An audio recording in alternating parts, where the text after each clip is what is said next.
control really early on in this one. But, you know, we've seen the good offense in all of the games leading up to this, but tonight felt a little different, maybe that next step. Well, you know, as a team, you can feel when you're in sync with your teammates. And just from watching the game itself, that's what it appeared like. Everybody looks like they're confident in what their teammates can do, both offensively and defensively. So right from the outset of the game, they were in command. They never even let Boston get, a lead at all tonight on the home court. The thing that's impressive about tonight's game, they took the Boston's crowd out of the game from the very beginning.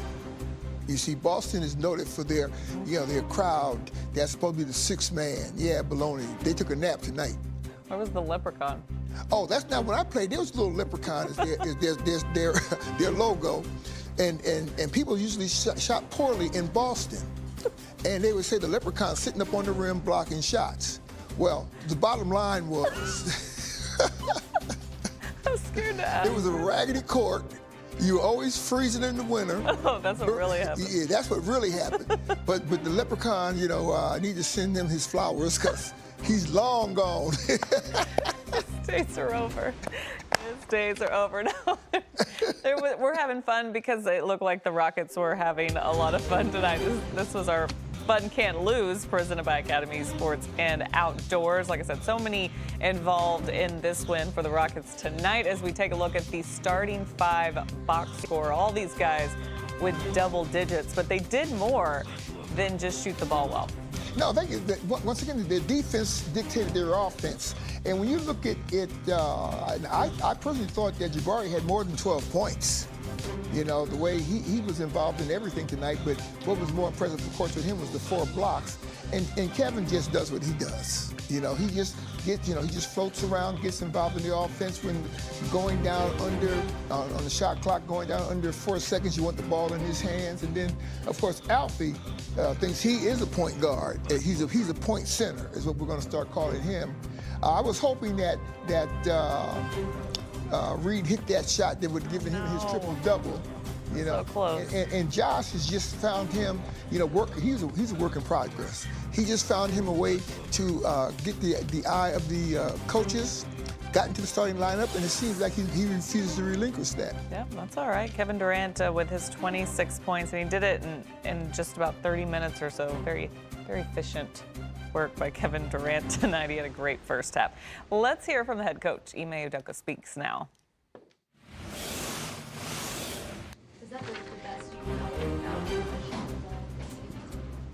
Yeah, I mean, it's early, and obviously shooting 66% from 3 overall and 55 from the field is a great thing, 30 assists. So kind of set the tone in the first quarter with 11 and made the simple plays, showed the crowd, other than, I think we had too many turnovers, obviously 20 for 23 points. But outside of that, when we made the right pass, the simple play, we got wide open looks.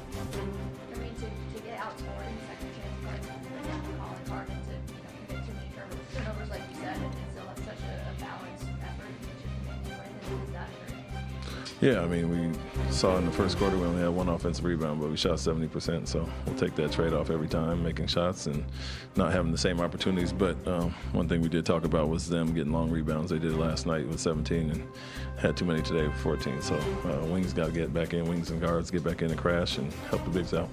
And then seeing you do a great job on making what you like about the men's defense coverage. Yeah, he's just solid all around. He, to your point, kept him off the free throw line, 0 free throws, stayed out on fakes, and just stayed solid. And he has such quick feet and bounce off the floor. They can contest at a high rate. And so, it was one of the main challenges. Him there, he took it, and to hold him to 12 points only and minus 20 was a big job for us tonight. I think you found a good balance between having Alfie facilitate and having the men and some other guys, like just kind of what you've been striving for all season. Yeah, it's only going to get better, and after 5 games, you kind of start to see some things, some trends, but it's also the guys getting to know each other as well. And so when he leads a break, or if they're up pressuring, we want him to be a pressure release, and we can get into certain sets with that. And like I said, he's such a great facilitator and scorer that he's kind of a cross match on the court in all these different areas. And so yeah, made the right pass. Almost had a triple-double tonight, made the right passes, and when the crowd's not there, he can go to work. What enabled Jabari to be such a good rim protector tonight? And we put him on the big and had Alpi off the ball. So, some of their bigs were either floating on the perimeter and the dunker, so he was right there to rotate and, had some huge blocks, obviously, that led to offense. But what he's always done since he's been in the league, been a really good rim protector, weak side shot blocker, and the fact that we had him on the big and we forced those guys inside the three-point line led to those. Jayden's obviously stepping into like a number one role for the Celtics without Jason. What do you see him in that role, and how do you try to game plan against them in this one? Yeah, I mean, he's had some really big games already, obviously last night and I think 2 games ago, the 39, 40-point games. We're obviously a very capable scorer, and I know it's a little bit of a different thing with the game plan specifically on him, so he's going to have to adjust to that as well as Peyton and Derek and some of those guys. And so for us, we want to make it hard anyway, but, we feel like we have a really quality point of attack defender with them in that we don't need a lot of help or have to scheme up certain things. They go to certain actions. We can do some things there, but we felt great with our man on him, and tough night overall. But we tried to swarm, make some plays, and force him into 5 turnovers.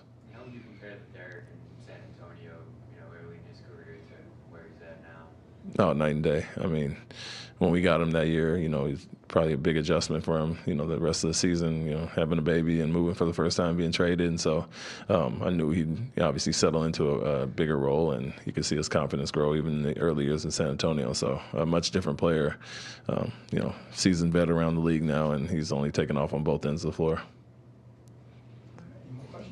Thank you. With the flow of how the game was going. Yeah. He's gotten to the point now, being so young in the league, is that he's been here a while. He's learned the NBA game quite quickly. Almost a triple-double, too, with all that he was doing, rebounding, assist, the team out-rebounding the Celtics. Plus 17. Plus 17. This is what they've been doing this season so far against the teams. I like the fact that they ended up with 30 assists again. Yeah. Right there. That tells you that I talk so much about one more pass will get you the shot. Well, what did they shoot for the game? I got to take a peekaboo, put my eyeballs on, just to see the fact that they shot 55% from the floor tonight. Yep. The three-point percentage was 66%. Now, that's ridiculous. They came in ranked first in points per game and offense. I mean, the rating went up, right? Yeah, it does. With these silly numbers. That tells you there's no accident. What they're doing is a part of their repertoire defensively. And their defense for the last 3 games that they've won has dictated the offense. That's how they've been getting the good kind of shots and being able to move the ball around. Speaking of defense, I know that was something you wanted to see tonight, especially against a good Boston team. This Boston team is without one of their superstars, Jason Tatum. They lost him, and that was devastating for this team. So they were looking to Jaylen Brown, who can handle it by all means. This is a great player, too, but he was really expected to lead the